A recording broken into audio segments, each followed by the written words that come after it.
Cette semaine, deux VUS s'affrontent, le Honda CR-V et le Subaru Forester, dans leur version hybride. Dans le haut de la gamme, dans la version premier, un Subaru Forester régulier va commencer aux alentours de 36 400 $ environ. Et on va se rendre au sommet de l'échelle à 50 900 $, ce qui est exactement le prix de la version premier e-Boxer qu'on met à l'essai. Et du côté du Honda CR-V, on le dit depuis longtemps, c'est un véhicule dont le prix est assez élevé. Le constructeur ne se gêne pas avec ce produit-là. On commence à 40 000 $ pour la version LX 2 roues motrices d'entrée de gamme. Et la version la plus équipée, on est un peu au-dessus de 54 000 $. Et la version qu'on a mise à l'essai, c'est la version Trail Sport, milieu de gamme, 50 600 $. Donc, une différence d'environ 300 $ avec le Subaru Forester. Et pourtant, le Subaru Forester premier arrive le plus équipé. Et c'est ça qui va être intéressant. On s'est dit, pour un prix donné, 50 000 $, qu'est-ce qu'on obtient du côté du Subaru Forester et du côté du Honda CR-V? On va d'ailleurs aller voir tout de suite la présentation extérieure de nos deux véhicules. Pointage. En raison de son prix élevé pour une version de milieu de gamme, le CR-V obtient 2 sur 5. Tandis que le Subaru Forester obtient la note de 4 sur 5. C'est sûr que la force de Subaru n'a jamais été dans le design de ses véhicules et le Forester vient confirmer cette règle-là. Ah, c'est pas facile. C'est pas facile. Non, c'est pas facile. On a un style qui est clairement plus fonctionnel qu'esthétique. Oui, oui. Ça, c'est définitif. Moi, je m'habitue à l'avant, là, je dois le dire, mais c'est l'arrière que j'ai bien de la misère. Oh, vois-tu, moi, je m'habitue pas tant que ça à l'avant. OK. Non, je trouve que c'est un véhicule qui a des drôles de proportions. Ah, c'est sûr. C'est garni aussi. Tu sais, là, la version e-Boxer, donc la version hybride. Donc, tu sais, on a mis une calandre noire lustrée qui est attributaire à la version premier, ce qui est la version la plus équipée parce qu'il faut savoir que l'hybride est seulement offert dans cette version-là. Oui, oui, oui. On a également les miroirs noirs lustrés. On essaie de faire un petit peu plus quelque chose d'haut de gamme. Plus garni, là. Et tu sais, quand je regarde l'ensemble du produit, honnêtement, ça fonctionne pas. Tu sais, on a une belle fenestration. Ça, c'est vraiment une force de Subaru. Ça, c'est sûr. Selon moi aussi, sur la route, on va le voir. La visibilité devrait être très bonne. Ça a toujours été ça, Subaru. Tu l'as dit, on met l'accent sur la fonction, dont la visibilité qui est généralement très bonne dans ces produits-là. Sauf que ça fait très aquarium aussi. Oui. Je pense qu'on pourrait évoluer un petit peu avec ça. Donc, non, je pense vraiment pas que l'esthétique, c'est une force de ce produit-là. Puis surtout, quand je regarde le CR-V. Le CR-V qui arrive en plus avec une couleur un peu différente. Oui, mais c'est une approche qui est vraiment, vraiment distinctive parce qu'on a une approche beaucoup plus luxueuse, beaucoup plus haut de gamme, surtout depuis 2023, quand on est arrivé avec cette génération-là. Capot plat, devanture carrée, puis des touches pas très extravagantes, mais qui viennent ajouter un peu de texture à l'avant. Il y en a qui trouvent ça bien plate, mais moi, je trouve que c'est réussi. Je trouve que ça fait un peu plus haut de gamme, les phares minces, tout ça. Puis quand je regarde l'arrière, moi, je vois un Volvo XC60. La forme des feux. Puis c'est pas un défaut, là. Il avait toujours aussi dans le CR-V, là, les feux, mais là, on l'a comme rentré dans l'intérieur. l'intérieur On avait toujours. coffre, c'est une signature du CR-V depuis 97, là, les feux verticaux, mais là, on a vraiment une portion qui rentre vers le centre, vraiment très proche de Volvo. Je trouve que ça va bien avec ce produit-là, puis ça lui donne une approche plus haut de gamme, moins joufflue que l'ancienne génération. Puis je pense que c'est réussi, là. Je pense aussi, c'est sûr que ce que j'apprécie du Subaru Forester, c'est qu'intrinsèquement, c'est un véhicule prêt à l'aventure.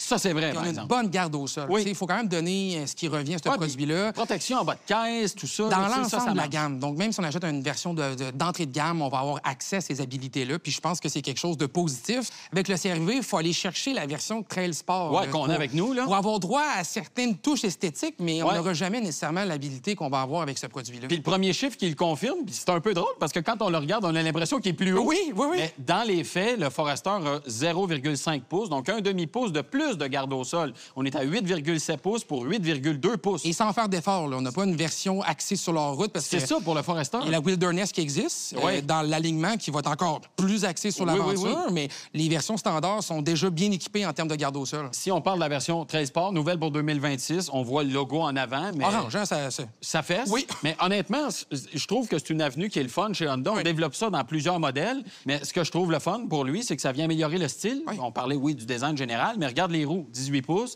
Pneus à connotation hors route. Robuste. Ça fait robuste. Je trouve que ça améliore le style. Moi, j'ai hâte de voir, par contre, parce qu'on a vu souvent dans les précédentes saisons de RPM que ça avait un impact négatif sur le comportement routier, sur le bruit aussi perceptible dans l'habitacle. Honda nous dit, oui, des pneus hors route, mais pas d'impact, pas de concession à faire. On va valider ça tantôt. Coffret de rétroviseur noir, poignée noire aussi. Ça, c'est le fun. Puis la couleur qui vient apporter un peu de vie dans le catalogue de couleurs de Honda qui est plutôt drable. Je trouve tellement que ça fait du bien. Merci. On est sorti des 3 teintes de gris différents. Là, on est rendu ailleurs maintenant. Là. Puis ça vient du passeport. Donc, c'est intéressant. intéressant. Ça ajoute quelque chose de le fun pour ce modèle-là. Heureusement, l'assemblage est plutôt bon avec le Forester. Honnêtement, c'est solide un peu partout. C'est une bonne rigidité aussi. Il y a la calandre à l'avant qui est un petit peu lâche. On a un capot en aluminium, toutefois. Donc... Petite différence. On a un capot en acier ici, bon, pour ce que ça change. Mais on a l'aileron à l'arrière ici qui est plutôt mal fixé. Donc, globalement, des véhicules assez bien assemblés. La peinture est bonne aussi. Oui, des deux côtés. Il y a ces petits détails-là qui seraient peut-être à corriger. Mais moi, pour vrai, quand je regarde l'ensemble des deux véhicules, je pense que c'est le CR-V qui se démarque pour son approche de style. Pointage. C'est pour cette raison qu'il obtient la note de 8 sur 10. Pour son style plus controversé, le Forester obtient la note de 7 sur 10. On est de retour dans Charlevoix, notre région d'adoption, pour mettre à l'essai nos deux VUS compacts hybrides qui ont beaucoup de caractéristiques à cocher. On veut que ce soit des véhicules qui sont économiques en essence, qui ont un bon comportement routier également. Typiquement, les acheteurs sont assez exigeants envers ces véhicules-là. Tu l'as dit, comportement routier, est-ce qu'ils sont agréables sur la route? Et est-ce que l'économie de carburant va être au rendez-vous? C'est quand même une promesse de ces deux véhicules-là. On paye plus cher pour ça un peu aussi. Absolument. Donc, on va les mettre ça à l'essai. Pour le savoir, c'est ce qu'il faut faire.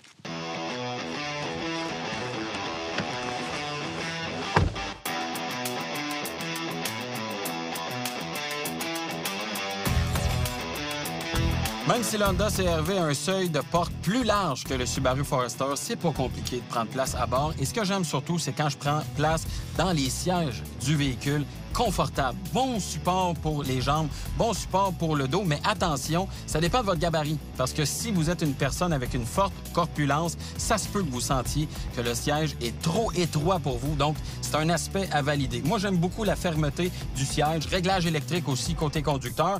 À noter qu'on a des réglages manuels du côté passager et qu'il n'y a pas de possibilité de monter le siège aussi côté passager. Donc, ça peut être plus difficile pour la personne assise à ma droite de trouver une bonne position assise à l'avant du véhicule. Visibilité, ça, je trouve que c'est franchement réussi. Les piliers sont minces vers l'avant. Rétroviseur, très bas aussi, prend pas trop de place. Le capot aussi qu'on voit vers l'avant, mais qui n'est certainement pas intrusif. C'est quand je regarde vers l'arrière là que c'est plus compliqué. Le pilier D est large. Et c'est encore plus difficile de regarder vers l'arrière quand on a un passager parce qu'on va vraiment, à ce moment-là, entraver la vision. Donc, c'est un peu plus difficile. Il y a un angle mort qui est assez important vers l'arrière. C'est très facile de prendre place à bord du Subaru Forester e-Boxer, mais ce qui m'a sauté aux yeux lorsque j'ai pris place derrière le volant, c'est la visibilité qu'on a à bord. Tu sais, on parlait du style extérieur du véhicule et on disait que c'était plus un véhicule fonctionnel qu'esthétique, tout ça, c'est vrai. Mais lorsqu'on est à l'intérieur, on commence à l'apprécier, le style, parce que c'est vraiment un aquarium. Les fenêtres sont grandes, on n'a presque pas d'angle mort, les piliers sont minces également. Autre chose aussi, c'est la position de conduite. Je suis très confortable dans les sièges, on a un support latéral qui est bon, des sièges qui sont climatisés également, donc ça, c'est une option qu'on n'a pas dans le Honda CR-V. On a également des sièges qui sont électriques, qui sont ajustables en hauteur pour le passager également, bien évidemment, qui sont chauffants. Et c'est possible de s'ajuster à peu près comme on veut. Chose à noter toutefois, pour les personnes de grande taille, je fais moi-même 6 pieds, l'assise est courte. Donc, c'est pas possible d'ajuster en longueur l'assise des sièges. Et honnêtement, il y en manque. Moi, présentement, j'aurais aimé ça pouvoir étirer mon banc pour être plus confortable. On va parler maintenant de l'aspect numérique à bord du Honda CR-V. On a une instrumentation de 10,2 pouces, extrêmement classique. Je comprends pas pourquoi on s'est forcé à mettre un écran, parce qu'il n'y a à peu près aucune possibilité de personnalisation. 2 cadrans ronds, oui, c'est très clair, facile à lire ça, il n'y a pas de problème de ce côté-là, mais on peut à peu près rien faire avec. D'autant plus que quand je me tourne vers le système d'infodivertissement, là, c'est la platitude complète. Regardez la page que vous voyez là, c'est la page de départ et il n'y a à peu près rien d'autre à sélectionner. Et ça me force à dire que cet écran-là a une seule fonction, c'est de retransmettre Apple CarPlay ou Android Auto. Parce que quand on utilise ces deux applications-là, là, c'est réussi. L'écran aussi, bien positionné, facile d'accès, 9 pouces dans toutes les versions pour 2026. C'est pas très, très généreux en matière de dimension, mais au moins quand on utilise Apple CarPlay, là, c'est bien présenté. Ergonomie générale, les commandes de climatisation, c'est extrêmement classique, mais au moins, c'est fonctionnel. Espace de rangement, ça a toujours été une force de Honda dans les précédents modèles et on a un peu échappé le bateau ici parce qu'on a, oui, un espace de rangement devant le levier de vitesse avec un chargeur par induction pour téléphone intelligent.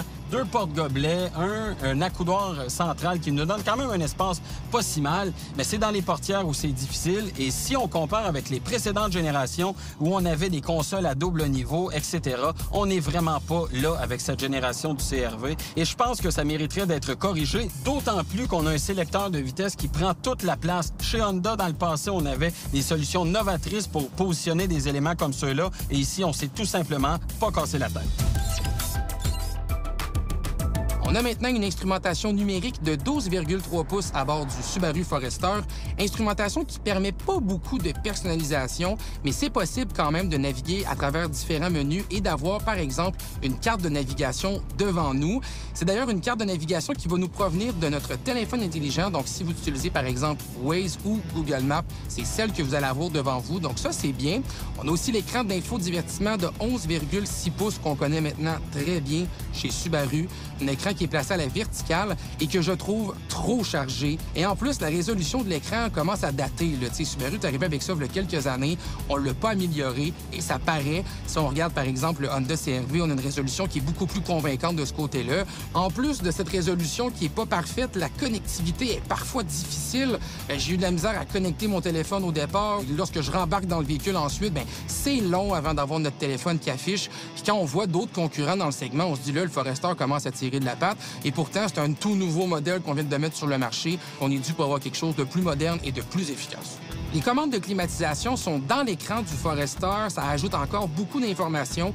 On a toutefois mis la température pour la montée ou la descendre avec des boutons physiques sur le côté de l'écran, ce qui est plutôt agréable. Mais ce que j'ai remarqué encore une fois dans la quantité d'informations qu'on a devant nous, c'est qu'on a beaucoup de boutons sur le volant en plus. Donc, il y a des boutons un peu partout. Ça devient difficile de s'y retrouver. En plus, le volant n'est pas parfaitement aligné avec le conducteur. Il est comme un petit peu vers la gauche. Donc, ça donne un drôle de sentiment. C'est pas facile là, de prendre nos aises là, avec toute cette technologie-là à bord. Là. On s'y perd facilement. Je pense que Subaru pourrait vraiment revoir sa planche de travail, alléger le volant et rendre le tout plus intuitif. Pour ce qui est de la finition maintenant à bord du CR-V, honnêtement, je suis un peu découragé parce que c'est pas que c'est mal assemblé, mal agencé, les différents panneaux ensemble, mais c'est que c'est plate. C'est vraiment très, très drabe. Noir par-dessus noir par-dessus noir. Et en plus, quand on touche à différents panneaux, c'est vraiment des plastiques rigides de plutôt mauvaise qualité pour un véhicule de ce prix. Je m'attends à mieux en matière de qualité de finition et surtout en matière de qualité de présentation. Cet habitacle-là gagnerait à avoir quelque chose de plus éclaté. Ça améliorerait la qualité de la vie à bord du CR-V. Et on sait qu'Honda, c'est une compagnie plutôt conservatrice et un aspect du CR-V qui prouve cette règle-là, c'est la dimension du toit ouvrant. J'ai l'impression d'être dans un véhicule des années 90, tant le toit est petit. Ça mérite d'être corrigé. Le Forester a définitivement une cabine plus convaincante que celle du CR-V. On a des couleurs, des textures, des matières qui sont de meilleure qualité. On peut également personnaliser la couleur qu'on voudrait avoir à bord. Donc ça, c'est vraiment numéro 1 si on le compare au Honda CR-V. Le rangement, toutefois, j'étais un petit peu déçu. On n'a pas beaucoup d'espace. L'accoudoir central également, c'est petit. Même chose pour le coffre à gants. On a un gros chargeur sans fil pour téléphone intelligent qui prend beaucoup d'espace. Les portières, c'est petit. Pas beaucoup de rangement non plus disponible. Donc, au niveau du rangement, on repassera. Le CR-V est meilleur à ce chapitre-là. Mais là où on se reprend toutefois, c'est le toit ouvrant. On a ici un vrai toit ouvrant de bonne dimension qui augmente la luminosité à bord. Puis ça, clairement, là, ça surpasse de loin le Honda CR-V. Là. Pointage. Pour toutes ces bonnes raisons, le Subaru Forester obtient la note de 9 sur 10. Et pour son habitacle en retrait, le Honda CR-V se mérite la note de 5 sur 10.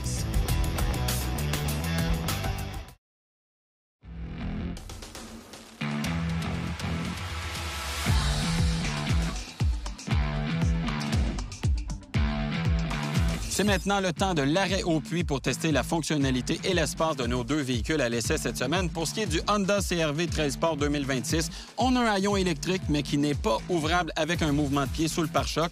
Pour cette fonctionnalité, il faut aller vers la version Touring, la plus équipée, malheureusement. Une fois le haillon ouvert, on a un bon espace de chargement quand même, 1028 litres, tout à fait concurrentiel dans cette catégorie de véhicules.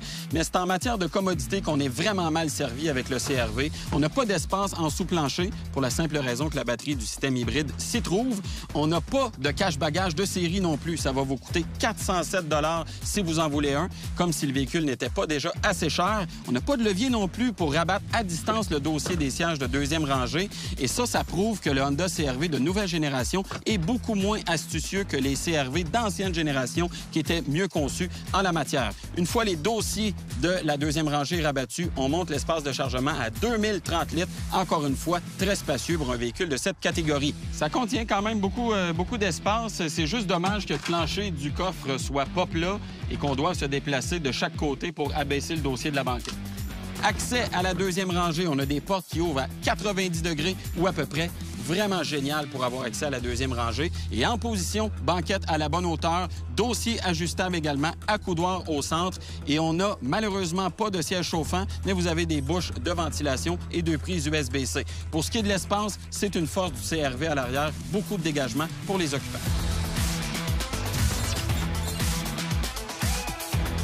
De son côté, le Subaru Forester propose un haillon électrique avec une commande au pied, donc c'est très pratique lorsqu'on veut embarquer du matériel dans le coffre. On a un petit peu moins d'espace de chargement, toutefois. On est à 779 litres de disponible lorsque les sièges sont remontés. On peut les descendre via des petits leviers dans le coffre. Très pratique. On gagne également un plancher qui est bien plat et on augmente la capacité de chargement à 1957 litres. On a également deux séries, et ça, c'est vraiment un avantage selon moi, un cache-bagage, donc pas besoin de débourser plus d'argent, ce qui est une aberration, surtout si on considère le prix de ces véhicules-là. Il faut savoir toutefois que le cache-bagage, il est plus ou moins commode, difficile à installer, on n'a pas de place non plus pour le ranger sous le plancher. Donc oui, on l'a, mais c'est pas le plus pratique des cache-bagages. L'accès à bord du Subaru Forester se fait de manière impeccable. La porte ouvre largement, quoique un petit peu moins que ce que propose le Honda CR-V. Lorsqu'on prend place à bord, on se rend compte que la banquette est assez basse, surtout pour les personnes de grande taille. C'est la même chose aussi pour l'assise, qui est assez courte aussi. On gagne toutefois des sièges qui sont chauffants. On a une belle fenestration aussi de côté, le toit panoramique qui augmente la luminosité, des bouches de ventilation, prise USB-C et USB-A pour les téléphones intelligents. Donc c'est vraiment un espace qui est confortable et surtout très accueillant. Si on le compare avec le Honda CR-V, c'est un peu le jour et la nuit, honnêtement. Pointage. Le Subaru Forester s'en tire bien et obtient la note de 8 sur 10. Le Honda CR-V tire un peu de la patte ici avec sa note de 6 sur 10.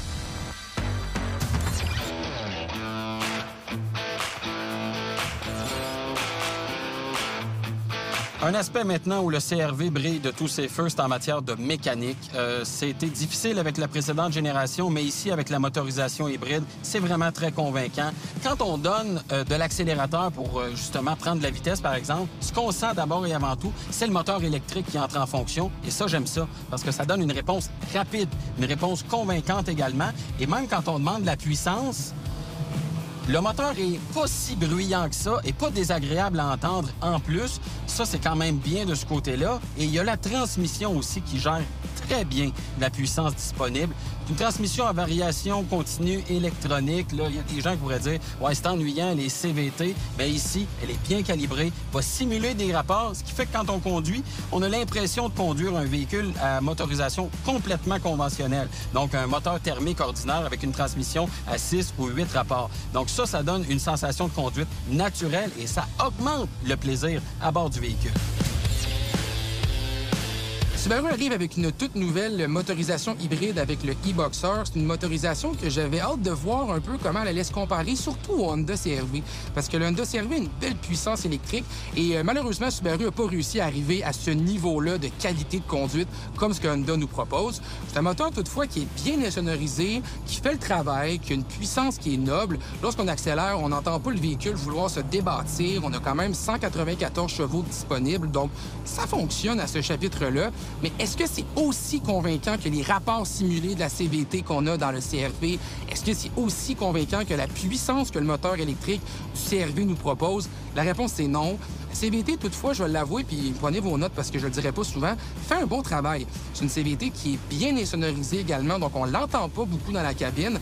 Et je pense que le mot « douceur », c'est ce qui résume bien la mécanique de ce produit.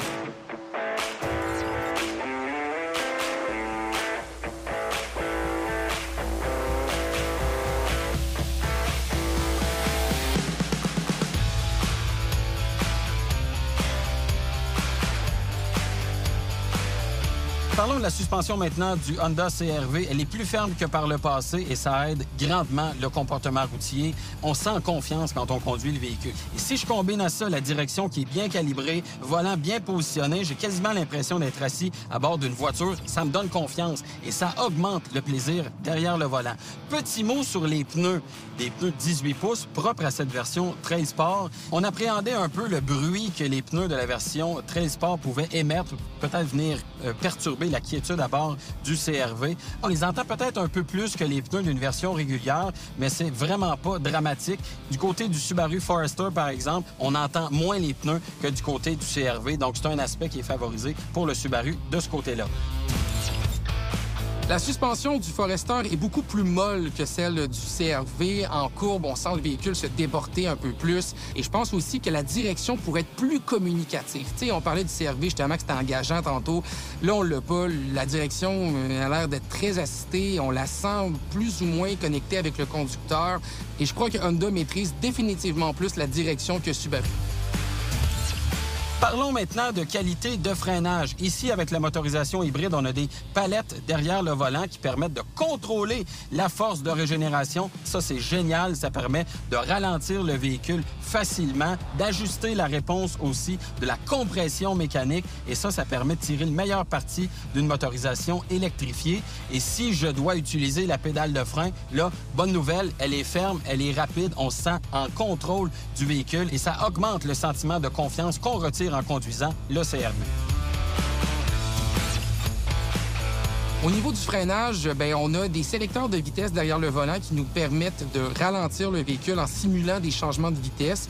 On a 6 vitesses devant nous, donc on peut rétrograder pour ralentir notre véhicule lorsqu'on descend une côte. C'est nettement moins convaincant que ce que Honda nous propose avec le CR-V.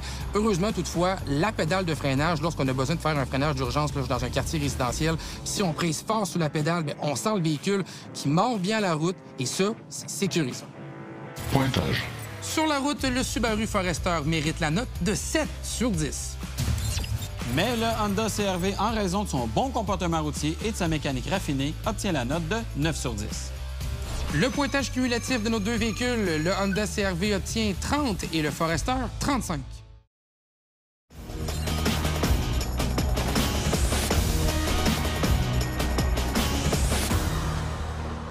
On a deux VUS compacts hybrides, mais deux technologies de propulsion qui sont complètement différentes. Complètement différentes du côté de chez Honda. C'est un système quand même assez évolué, moteur thermique 2 litres, qui va être combiné à 2 moteurs électriques. Il y en a un qui va servir principalement à faire avancer le véhicule et l'autre, c'est un générateur. Donc, entraîné par le moteur thermique, va venir recharger la batterie qui est placée dans le coffre.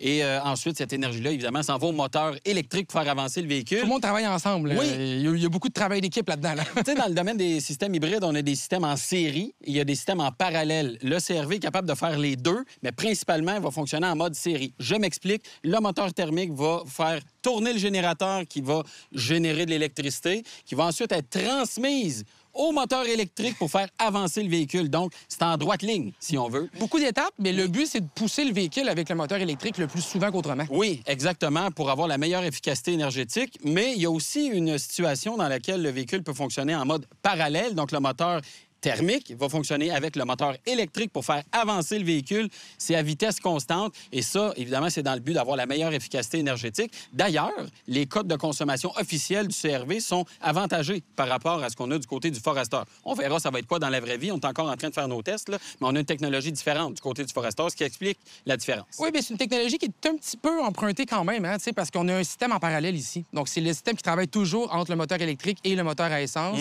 On ne voit pas toujours l'utilisation de quel moteur est choisi. Donc, c'est comme sur la route, j'expliquais, c'est assez agréable. On a une espèce de sentiment de contrôle sur le véhicule. C'est fluide. Très fluide. On a gardé également chez Subaru le fameux rouage à prise constante symétrique qui a fait la réputation du constructeur.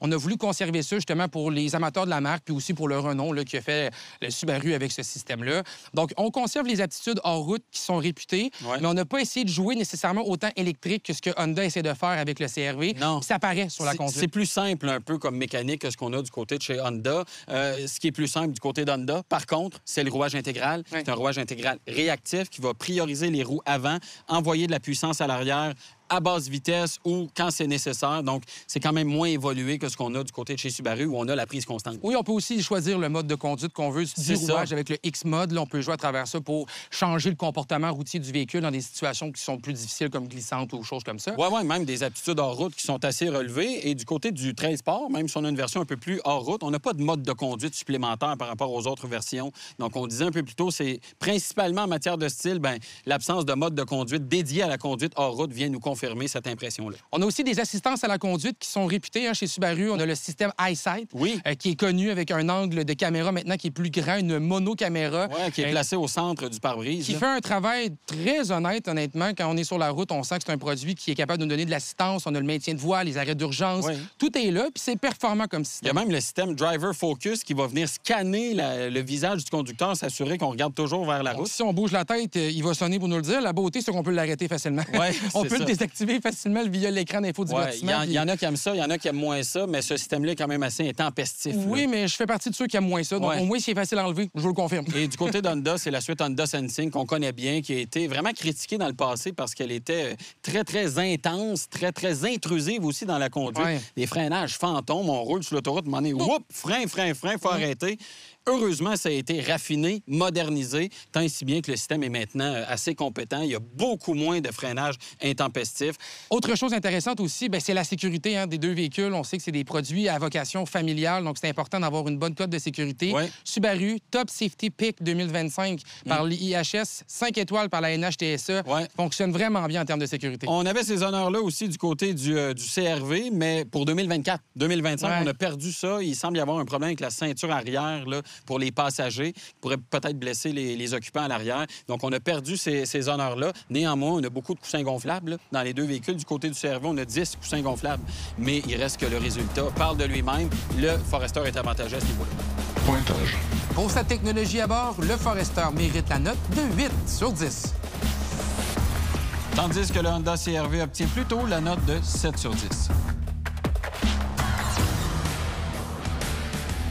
Subaru est un constructeur qui a une réputation d'avoir des coûts d'entretien assez élevés et le Subaru Forester e-Boxer ne fera pas exception. Ça fonctionne à 6 mois ou 10 000 km pour le cycle d'entretien.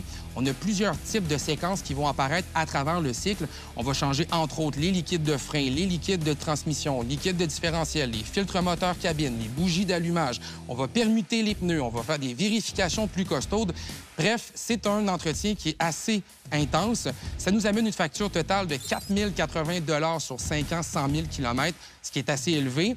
On ajoute à ça les pneus de marque Bridgestone Turenza EL 450 à 1 400 pour l'ensemble de 4, les freins incluant la main-d'œuvre à 1 600 et on a un coût de possession de 5 ans, 100 000 km aux alentours de 7 082 ce qui est définitivement plus élevé que la moyenne de la concurrence. Pointage.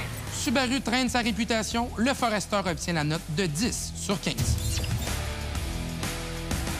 Pour ce qui est de l'entretien du Honda CR-V 2026, c'est toujours la même façon de fonctionner chez Honda. On a un dispositif qui va étudier votre façon de conduire et les conditions dans lesquelles vous circulez pour vous proposer un échéancier d'entretien périodique. Vidange d'huile, ça se passe entre 10 et 15 000 km environ. On a la vidange du liquide de différentiel arrière à 24 000 km une première fois et ensuite à tous les 50 000 km. On va remplacer l'huile de la transmission automatique entre 90 et 100 000 km et à travers ça, on va remplacer également filtre à air moteur et filtre à air à pollen pour la cabine. On parle donc d'un prix d'entretien pour 5 ans, 100 000 km de 2 265 $, plutôt avantageux pour un véhicule de ce type. Les pneus, c'est beaucoup plus difficile. Chaque pneu Continental Cross Contact ATR est à près de 600 $. C'est donc une facture pour les 4 pneus de 2 375 $. Très dispendieux. Et pour ce qui est des freins aux 4 roues, 1 400 $ incluant le prix des pièces et de la main-d'œuvre. Coût total d'entretien sur 5 ans, 100 000 km, en supposant que vous allez remplacer une fois les pneus et les freins, on est à 6 000 $, plutôt avantageux pour un véhicule de ce type. Pointage. Malgré ses pneus très coûteux, le Honda CR-V obtient la note de 13 sur 15 pour les coûts de possession. De retour à RPM et la bataille entre le Forester et le CR-V se poursuit. Oui, monsieur. Et mais là, on va aller voir, on est rendu à combien? Absolument, parce que si on fait le cumul des points des épreuves qu'on a faites jusqu'à présent, pour l'Honda CR-V, on est à 50 points. Et pour le Subaru Forester, on est à 53 points. C'est très serré, mais on voit un petit avantage ici là, pour le Subaru Forester. Ouais. Clairement, son niveau d'équipement vient aider. Du côté raffiné aussi qu'on retrouve pas dans le Honda. Donc, je pense que c'est pour ça qu'il s'en tire un petit peu mieux actuellement. Jusqu'à présent, Oui, oui. Parce que là, on rentre officiellement dans la troisième période. Oui. Je me sens comme dans un match de hockey. Oui. Mais ça brasse et on va parler de garantie. Oui. Mettons les choses au clair, ce sont des garanties identiques Ouais. pour les deux constructeurs. Et c'est pas très généreux. Non, c'est plutôt conservateur quand même. On est à 3 ans, 60 000 km pour la garantie générale, 5 ans, 100 000 km pour la garantie mécanique, et on est à 8 ans, 160 000 km pour les composants du système hybride. Donc, vraiment rien de révolutionnaire de ce côté-là, ce qui fait qu'on donne la note de 7 sur 10 pour les deux véhicules. Il faut parler de fiabilité. Oui. Un élément qui est très important ici. Oui. Et on a un véhicule qu'on connaît en termes de mécanique hybride, qui est le Honda CR-V. Oui, qui est arrivé quand même en 2023 sur notre marché. On a eu, dans le passé, des problèmes beaucoup avec le moteur 1.5 Oui. turbo des autres versions du CR-V. Et on peut s'attendre à ce que la fiabilité des versions hybrides, à long terme, soit meilleure que ce qu'on a du côté du 1.5. On a eu quelques rappels, là, c'est vrai, en début de génération. Et donc, on donne la note de 7 sur 10 à la fiabilité du Honda CR-V hybride. Du côté du Subaru Forester hybride, vous connaissez maintenant le nom e-Boxer, donc on va l'avoir un peu partout maintenant dans la gamme. Ça demeure tout de même une nouvelle mécanique qui vient tout juste d'arriver. On a des composantes ici et là qui sont empruntées à Toyota, mais avant d'être vraiment fiable et de savoir si c'est une mécanique qui est durable, on va lui donner la note de 6 sur 10 pour le moment. Léger avantage ici pour le Honda CR-V, comme Oui. sa technologie est éprouvée. Oui, Disons absolument. ça comme ça. Valeur de revente maintenant. Oui, bien là, c'est deux véhicules qui ont quand même des valeurs de revente intéressantes dans les versions régulières. Oui. Peut-être un petit avantage, encore une fois, ici pour le Honda CR-V, qui est vraiment un ténor en la matière. Bien, c'est un véhicule qui est extrêmement populaire. Les gens sont attirés vers ce véhicule-là. On aime les prestations générales et ça se reflète dans la valeur de revente. On est à 8 sur 10, donc, pour le pointage, pour cet aspect spécifique. Et pour le Subaru Forester, on est à 7 sur 10. Quand même un véhicule qui conserve une bonne valeur de revente Ouais. malgré tout. Parlons des points positifs et négatifs des deux véhicules. Absolument. Et je vais commencer avec le Subaru Forester e-Boxer. C'est un VUS qui offre une douceur de roulement. On a également une très bonne visibilité à l'intérieur. Il faut savoir aussi qu'on a un bon niveau d'équipement pour le prix demandé. Parlons des points négatifs maintenant. Le système d'infodivertissement qui est plutôt lent. On a des coûts d'entretien aussi qui sont élevés. Et la version hybride est uniquement offerte avec la variante premier, ce qui fait augmenter la facture.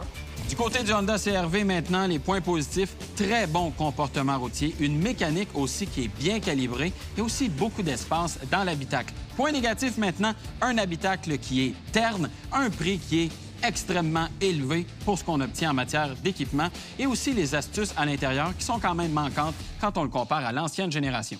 C'est le moment de savoir si nos véhicules sont recommandés. Absolument. Du côté du Honda CR-V, c'est un véhicule qu'on recommande déjà depuis quelques années. On continue de recommander la variante hybride. Et du côté du Subaru Forester, comme il vient d'arriver sur le marché, qu'on doit encore avoir une meilleure idée de sa fiabilité à plus long terme, c'est un véhicule qu'on place en évaluation. Maintenant, C'est les points. ce sont les points. Comment on se place? C'est très, très, très serré. Oui. On a 73 points pour le Subaru Forester e-Boxer et 72 points pour le Honda CR-V. Donc, c'est le Subaru qui prend la pole position ici par une très faible marge. Mais on sent vraiment que ses qualités en matière de finition, de douceur de roulement ont pris le pas sur le Honda CR-V.